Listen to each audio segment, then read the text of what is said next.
Okay, you've isolated in one sentence what it is you want that person or those people you're communicating with to do. You've got it right in front of you.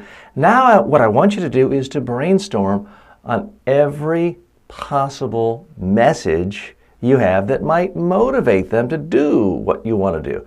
Now this could apply to a marriage proposal, solicitation for a financial investment in a startup, a request for a raise, for approval of a budget, or trying to get your child to clean his or her room. It could apply to anything.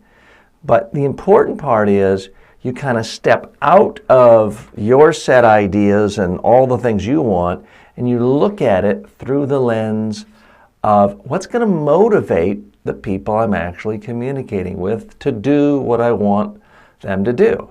Because what motivates them is different than what is motivating you. So you've got to look at it from the perspective of the people you're communicating with. My recommendation, brainstorm on every possible message. And sometimes it might be simple. If it's getting your kid to clean the room, the only motivation may be you can't leave the house, go play with your friends until you do it. Sometimes it may be that specific. But let's face it, most of the time in life when we're trying to communicate with customers, clients, colleagues, co-workers, bosses, government officials, others, we don't have that coercive relationship or that position of authority that we might with a small child or a little older child either. So we have to be more persuasive and speak in a more motivating way. So you've got to isolate every possible motivating message and idea that you could use to convince the person you're speaking with. But here's the thing. Here's the tricky part. Here's where people get hung up. You can't tell them everything. You can't overwhelm people with 189 ideas of why your vacation plans are better, or why your plans for this new branding logo is better than theirs. You've got to narrow it down. So much of being a good communicator has nothing to do with your eye contact, your hand gestures, the quality of your voice. It's about judgment and really figuring out what not to say to that friend or family member or colleague or investor. Figuring out what is not essential. Instead, you have to focus on what is essential.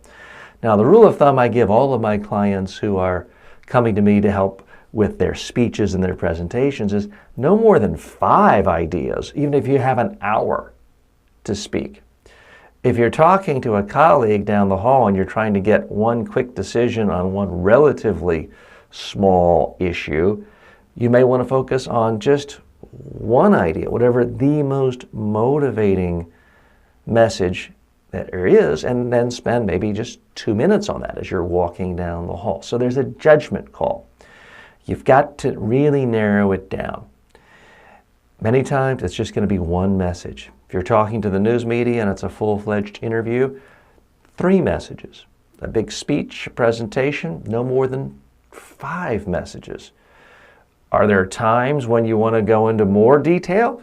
Sure. Let's say you're trying to talk to a spouse about a huge life decision of moving to another continent or the other side of the country and uprooting your life. That may be something that you talk about over a period of months. So maybe there are dozens, if not hundreds, of messages. You have to figure out, how much time do I have to communicate with this person? How can I make the most of it? So what I want you to do now in this exercise is look at what you're trying to get an audience member to do, or I don't want to make it sound like it's all about public speaking. It could be a family member, a friend, a colleague. What is it you want this person to do?